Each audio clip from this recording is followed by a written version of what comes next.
ছটা মুদ্ৰাৰে কৰক এই উপায়, মা লক্ষ্মীৰ সদায় কৃপা থাকিব। নমস্কাৰ বন্ধু বান্ধৱীসকল, আপোনালোকক আজি এনে এটা উপায়ৰ বিষয়ে ক'ম যিটোৰ দ্বাৰা আপোনাৰ লগতে আপোনাৰ ঘৰখনত মা লক্ষ্মীৰ সদায় কৃপা থাকিব। যদি আপোনাৰ ঘৰৰ এই অভাৱ অনাটন দূৰ কৰিব বিচাৰে তেন্তে এই উপায়টো কৰি চোৱাত কোনো ধৰণৰ বাধা নাই। লক্ষ্মী দেৱী হ'ল ধনৰ অধিষ্ঠাত্ৰী দেৱী তথা ভগৱান বিষ্ণুৰ পত্নী। আজি আপোনালোকক যিটো উপায়ৰ বিষয়ে ক'বলৈ ওলাইছোঁ সেই উপায়টোৰ দ্বাৰাই বহু মানুহে সুফল লাভ কৰিছে।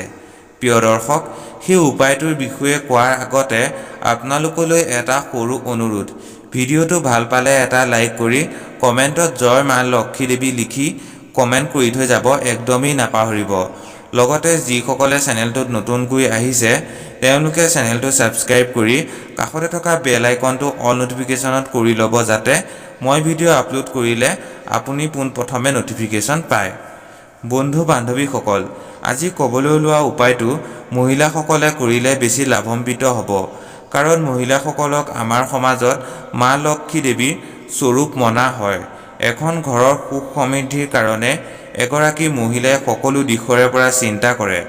আজি এই উপায়টো যদি আপোনালোকে একান্ত ভক্তি মনেৰে কৰে নিশ্চয় ফলাফল পাব।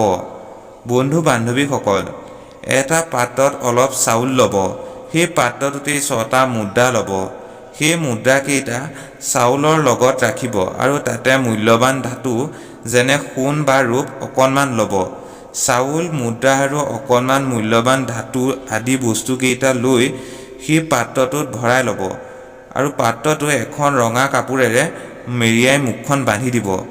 এই পাত্ৰটো আপোনাৰ ঘৰৰ উত্তৰ পূব দিশত এনে এটা ঠাইত ৰাখিব যাতে ঘৰৰ অন্য মানুহৰ চকুত নপৰে।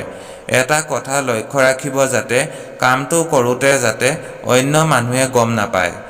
এই নিয়মটো আপুনি বুধ, বৃহস্পতি আৰু শুক্ৰবাৰে কৰে তেন্তে সুফল লাভ কৰিব। যদি এইকেইটা বাৰৰ বাদ দি যদি আপুনি অন্য বাৰত কৰে তেন্তে ইমান হয়তো সুফল নাপাব। যেতিয়া আপুনি উত্তৰ পূব দিশৰ কোণত থ'ব তেতিয়া আপুনি মা লক্ষ্মীক মনতে স্মৰণ কৰি এই মন্ত্ৰফাঁকি উচ্চাৰণ কৰিব। মন্ত্ৰফাঁকি উচ্চাৰণ কৰোঁতে এটা কথা লক্ষ্য কৰিব যে আপোনাৰ এটা হাত পাত্ৰটোৰ তলত আনহাতে আনটো হাত পাত্ৰটোৰ ওপৰত ৰাখিব। মন্ত্ৰফাঁকি হৈছে ওম শ্ৰীম লক্ষ্মীয়ে নমঃ। এনেদৰে আপুনি এই মন্ত্ৰফাঁকি 7 বাৰ উচ্চাৰণ কৰিব। আপুনি যি ভাবি কামটো কৰিছে সেয়া হৃদয়েৰে মা লক্ষ্মীক জনাব। পাৰিলে কামটো ৰাতিপুৱা কৰিবলৈ চেষ্টা কৰিব।